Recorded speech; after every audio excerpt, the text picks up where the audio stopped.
Hello and welcome back to the Second Take Podcast. My name is Calvin Williams. I am here with my co-host Marco Rogers, and today we have a little bit of a sad week. I'm not going to lie to you. Michigan getting taken down in the New Year's Six Bowl, as well as Georgia and TCU advancing to the national championship. Why did I say the New Year's Six Bowl? In the Fiesta Bowl, and TCU advances to the national championship, along with Georgia triumphing over Ohio State to get into the national championship. Those two will face off. We'll talk about that in a minute.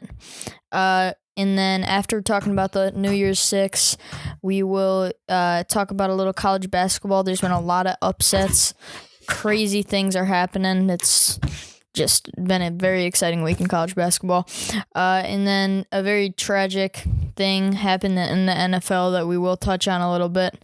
I'm sure most of you are updated on it, but we will update you in case you haven't. And then we'll end it off with a little NFL recap and predictions. So, Marco, can you start us off with our first New Year's Six Bowl?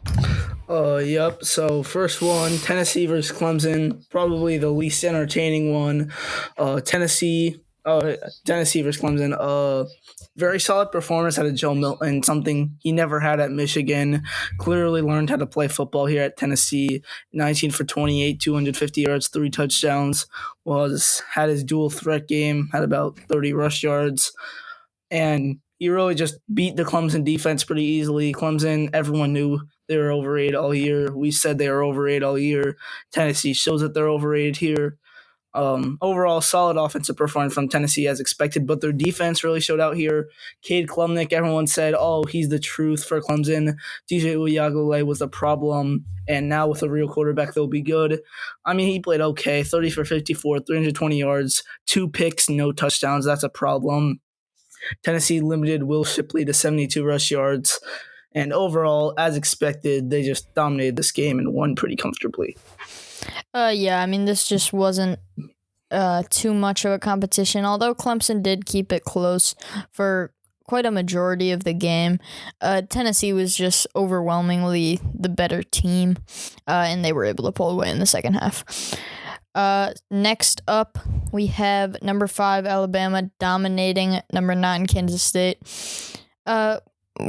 We knew Alabama was going to win this game, don't get me wrong, but the fashion in which they did that, it was brutal. I mean, Bryce Young, 5 touchdowns, 45-20 victory for Alabama.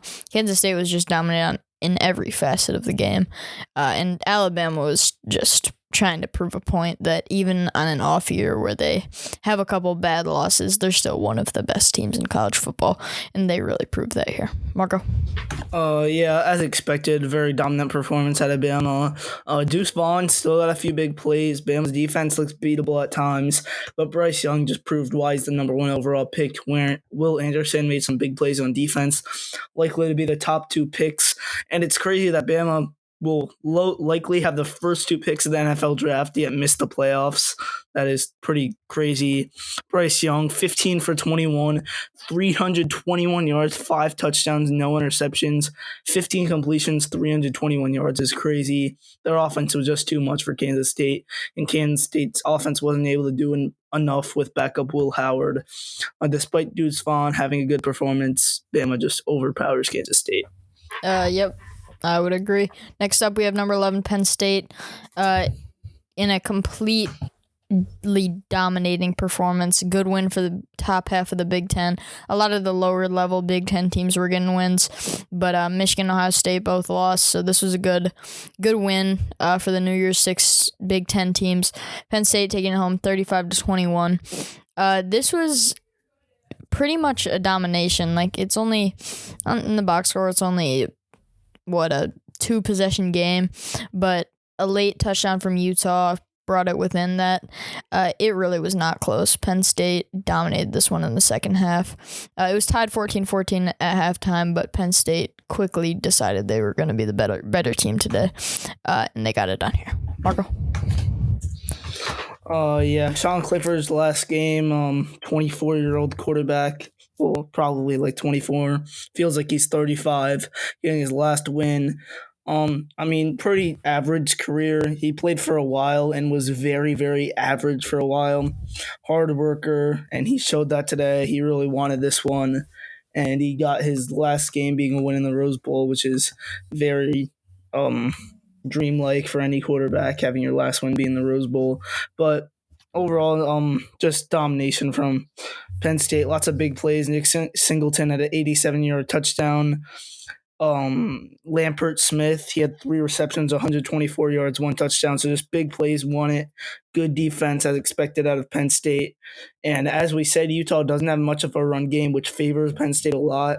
So that lack of run game really showed, and Penn State was able to control the game defensively and offensively and win this one comfortably. Yeah, it was exactly like you just said. It was exactly like you predicted last week.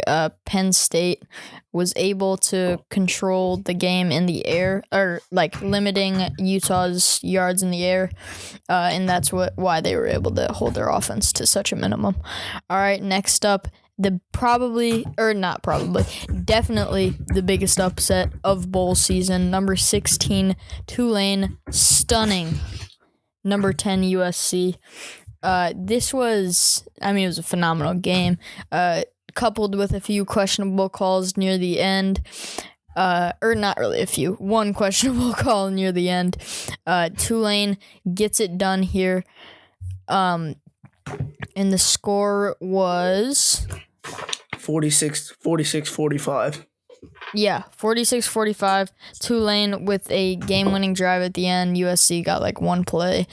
But that game-winning drive really, with like 12 seconds left, put the game away.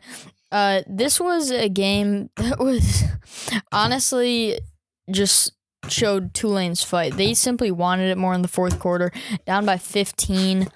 At one point in the fourth quarter, they were just able to claw back, really proving that USC has absolutely zero defense, and that although Caleb Williams is the Heisman Trophy winner, you can't do it all on offense. Like, as we learned from the Michigan game, you can score 45 points, but if you let up more than that, you're going to lose the game, very obviously. And that was just what the case was here.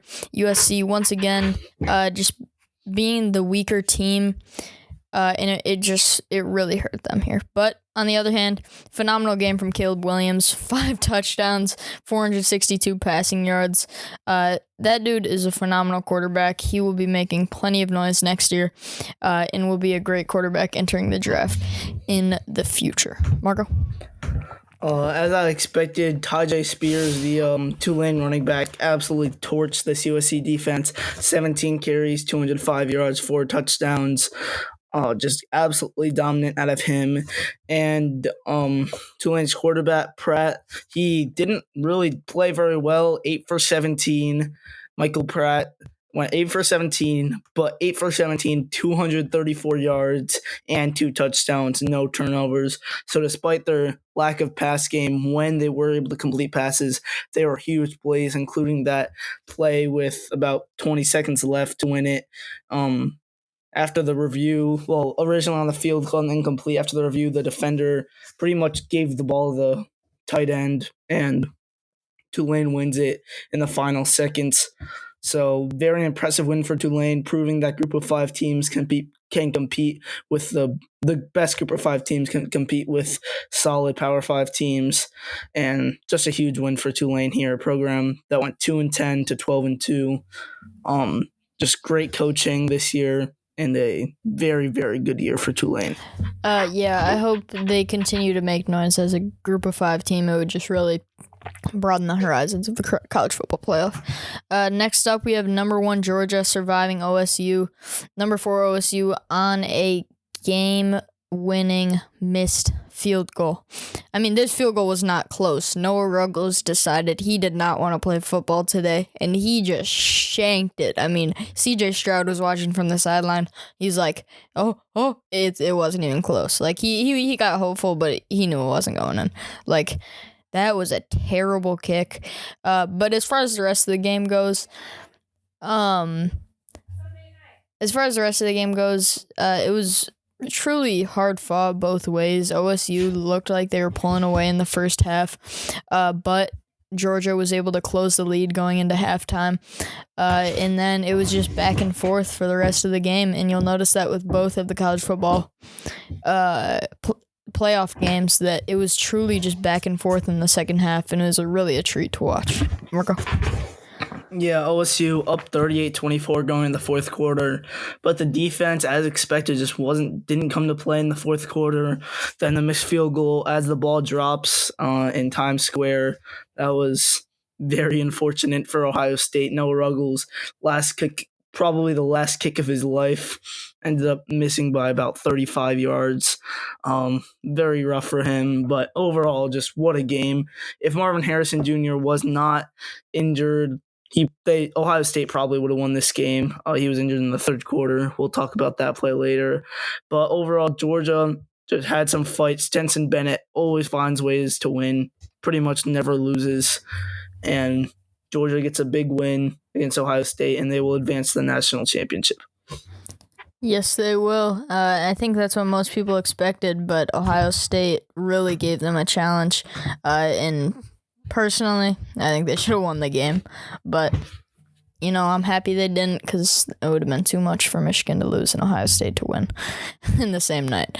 And then next up, the worst game I've seen Michigan play in a long time. Michigan loses to number 3 TCU. We threw 2 pick sixes. JJ McCarthy threw 2 pick sixes. That was a huge factor in this game. But our defense just wasn't getting it done all night. Every time TCU needed a first down, they'd motion in their wide receiver, push Max Duggan forward a yard, and we just weren't able to do that. Apparently the best offensive line in the country just isn't that good, and we just were getting dominated, couldn't block up the middle, and we were truly missing Blake Corum the other night. So really, really tough loss. Couldn't get it done on the ground. Had to resort to the air. We were able to make a little bit of a comeback. Just didn't end up being enough. Marco?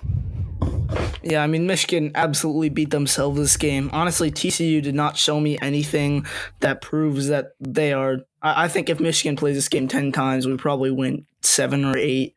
I think we're winning 9 out of 10. Yeah, fumble at the 1-yard line, 2 pick sixes, missed tackles late.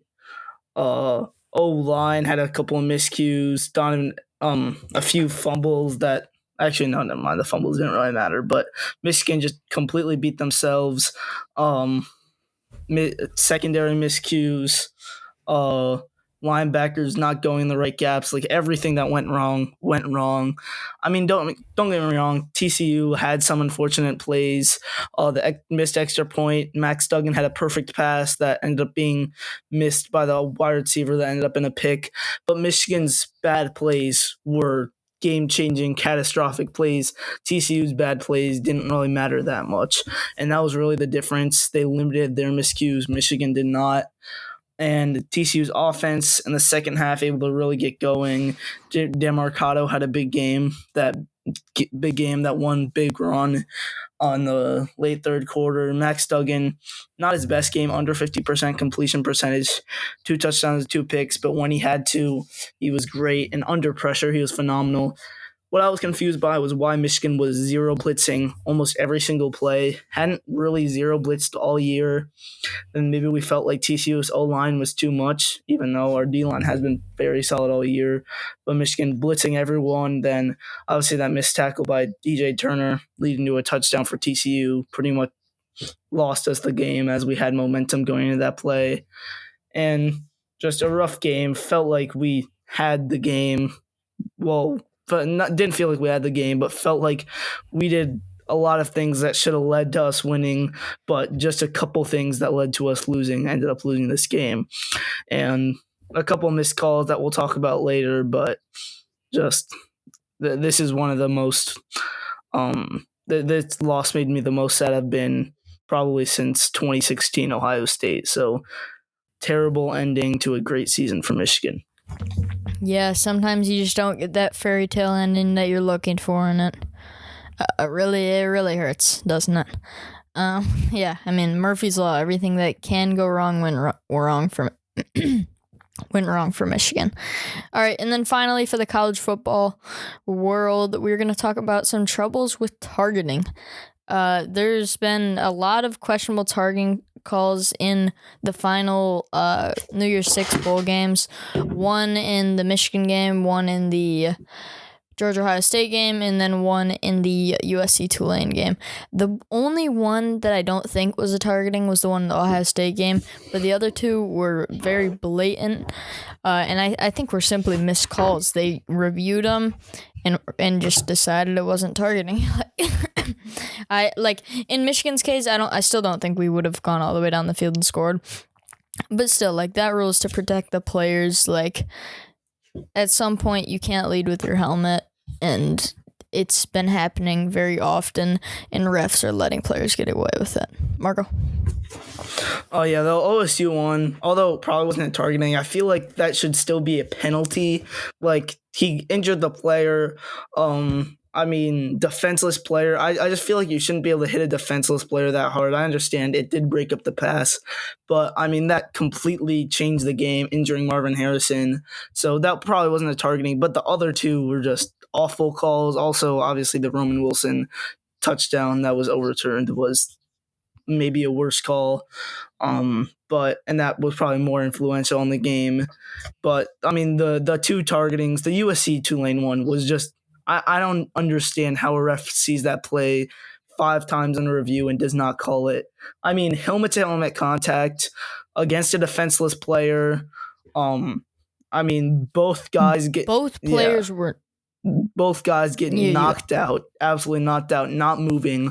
Pretty much the goal of targeting is to stop that play from happening. The defender leading with his head at a defenseless player, helmet-to-helmet contact, both players get knocked out. That's the exact goal, to stop that play from happening, and you don't call targeting. That is wild. Tulane still was able to win.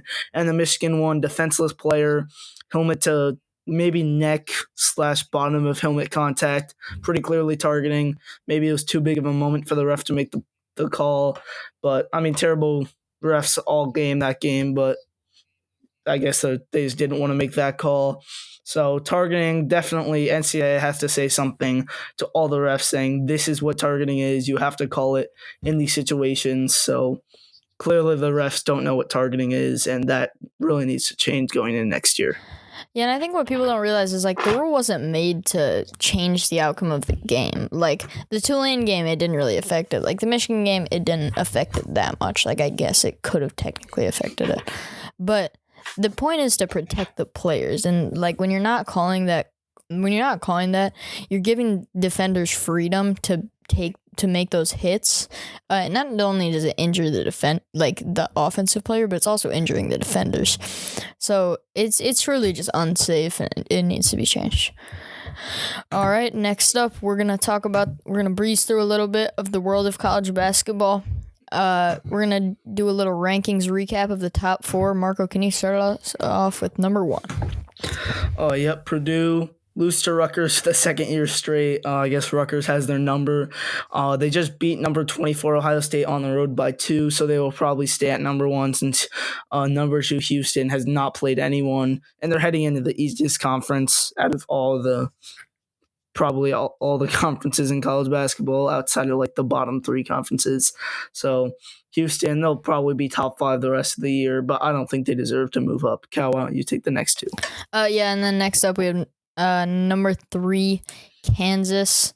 They definitely got away with a few games that shouldn't have been as close as they made them, but they were able to close them out. That's the sign of a pretty decent team. They obviously won the national championship last year. Excuse me. So Kansas is up there for sure. They have a few playmakers. They do have one loss, but there's no undefeated teams left in the entirety of college basketball. So it happens, obviously. So Kansas, a very good team. Have a couple decent wins like Duke, NC State's looking like a pretty good win, Wisconsin, Seton Hall, Indiana, Texas Tech's not a bad win, but a lot of those games were closer than they needed to be. But Kansas, like I've said, very good team. And then at number 4, we have UConn. Number 4, UConn. Providence taking them down. Was it last night, right? Oh, yep.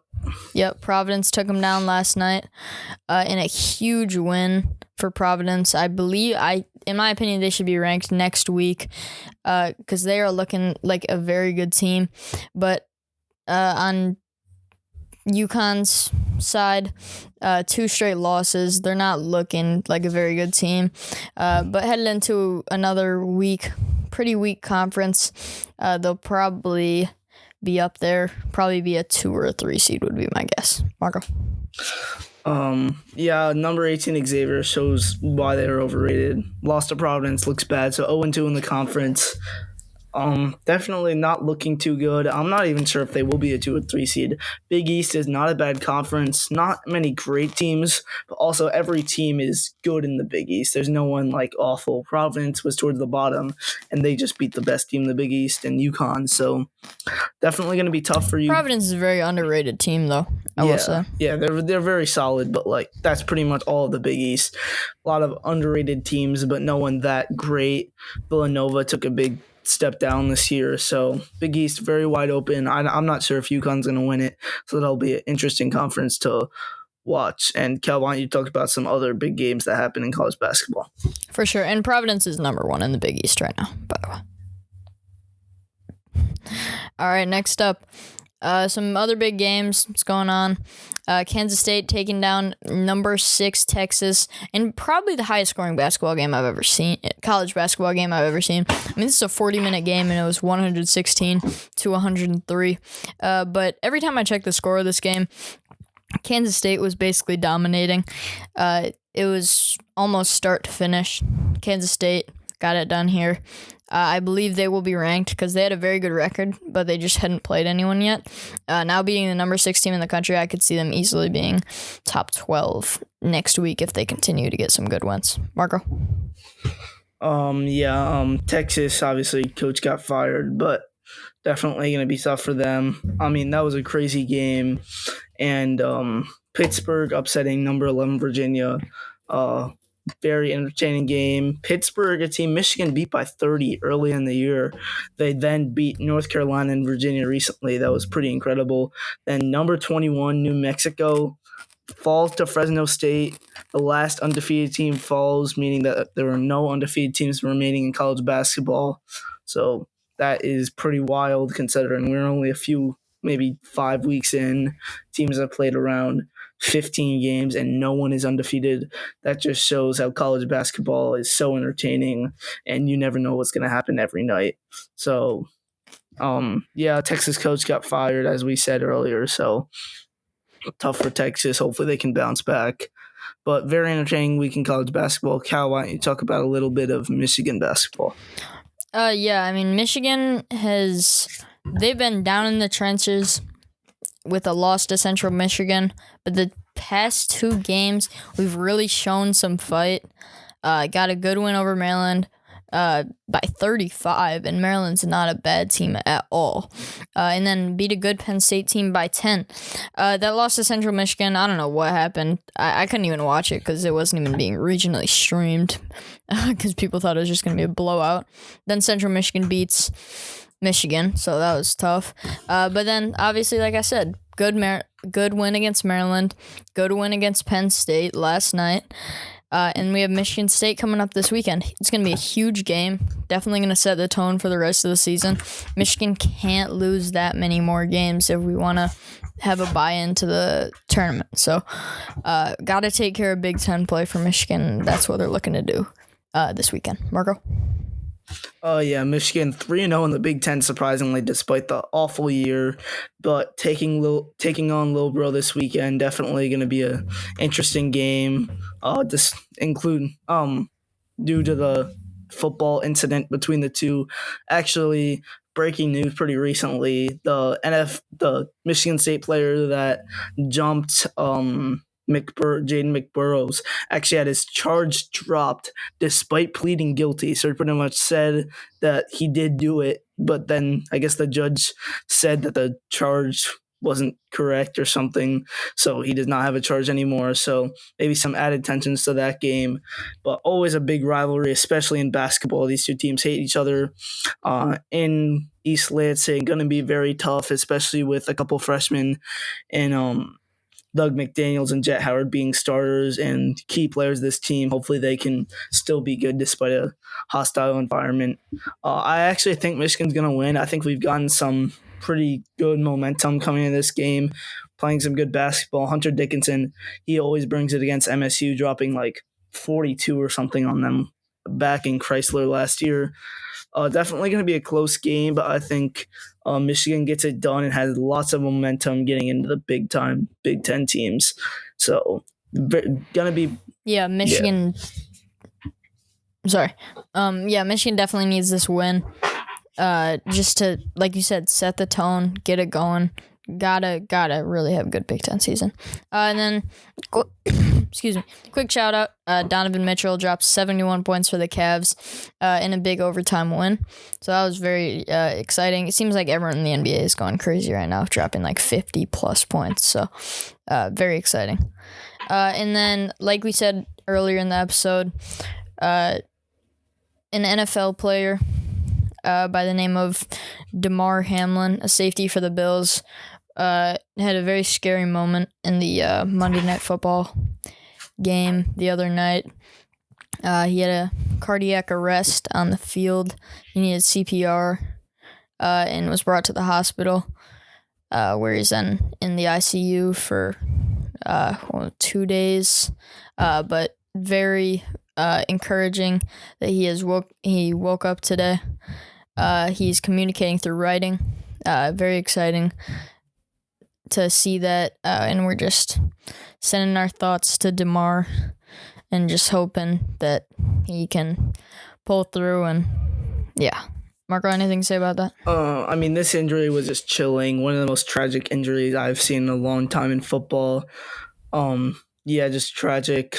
Pray for Damar Hamlin and also pray for T. Higgins. A lot of people saying that it's his fault. I'm not sure why. He actually has been in the hospital for a day now with Damar Hamlin and his family. So hopefully he can stay positive. But yeah, very good to see Damar Hamlin being able to communicate, and hopefully he can get back.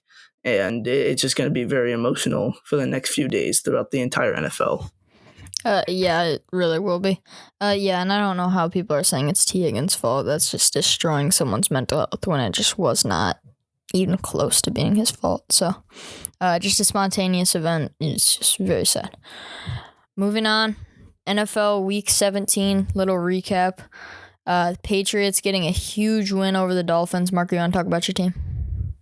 Yeah, actually, first of all, I want to say, due to the fact that Bills-Bengals game got canceled because of the tragic Damar Hamlin injury, actually, they are considering adding a eighth playoff team for both conferences. That would be absolutely crazy. I believe that means that the top two seeds maybe get a bye. That would be pretty wild and make the Pats' chances a lot better and the Lions' chances a lot better. The Pats get a big win over the Dolphins with their backup QB in, and now we control our own destiny heading into the Buffalo game. Pretty boring game. I didn't watch it due to being on vacation, but yeah, solid win.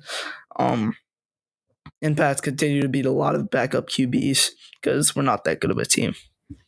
Yeah, good one for the Pats. Lions getting a victory over the Bears. Very dominant game, very dominant victory. James Houston winning Rookie of the Week. He played absolutely phenomenal. I believe he has 8 sacks, and he's only played in 5 games, so he's looking like one of the better pass rushers in the NFL right now. Although he has some weaknesses in the run-stopping game, he's looking phenomenal right now. Obviously, he's not being triple-teamed like Aaron Donald, but great the end.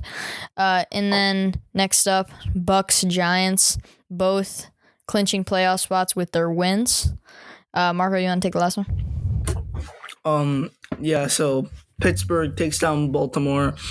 Late game, huge win for Pittsburgh.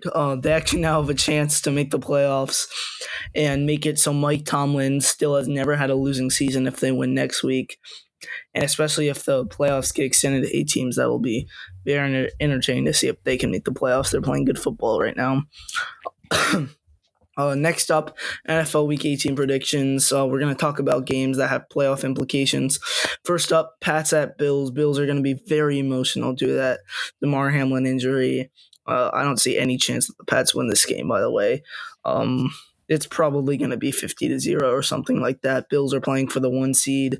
Pats are playing for the 7 seed. But if the Pats lose, we still have a chance if the Dolphins, Titans, and Steelers all lose. But if they extend to 8 teams, we either need the Dolphins or Steelers to lose. So that'll be not an entertaining game, by the way. You should not watch it. It'll be a 50-point game, but hopefully Pats can somehow win. Cal, why don't you take the next game? Yeah, next up we have Dolphins versus the Jets. Big game for both teams. Dolphins looking like they were going to be an easy playoff lock at the start of the season, now falling deep and needing a win here. Jets are eliminated from playoff contention, but definitely a must-win here for the Dolphins. Marco? I don't see the Dolphins winning this game with Skylar Thompson at quarterback. I think Jets get a win, maybe some momentum for next year. And Dolphins going to go from 8-3 to 8-9 and get eliminated from playoff contention. Yeah, that is crazy. They've had 5 straight losses and potentially a 6th here. Next up, Lions at Packers. Lions need a win here and a Seahawks loss if they want to make the playoffs. Definitely a possibility. Everyone in Detroit is rooting for the Rams this weekend, and then obviously Lions just need to get it done in Green Bay. It's going to be a really rough environment. Packers control their own destiny as far as getting into the playoffs. If they win, they're in. So definitely must-win game for both teams. Obviously, it's going to be a very entertaining game to watch. Marco. Oh yeah, hopefully Matt Stafford can get gift to Detroit. I believe he's actually cleared to play for the Rams against the Seahawks. So if he can win, then this game is a play-in game. I do think the Packers are going to win. Home game. Lambeau's so difficult to play in, especially since Detroit loves passing the football. I love the way the Packers have been playing recently. Jair Alexander looks like the best cornerback in football. Rodgers is a little more back to his old self. The run game has been big with Jones and Dillon. Packers look like a good team. Lions, that loss to Panthers a couple weeks ago really made me doubt them a little more. So, huge game here, but I got the Packers here protecting their home field. All right, next up, Titans versus Jags.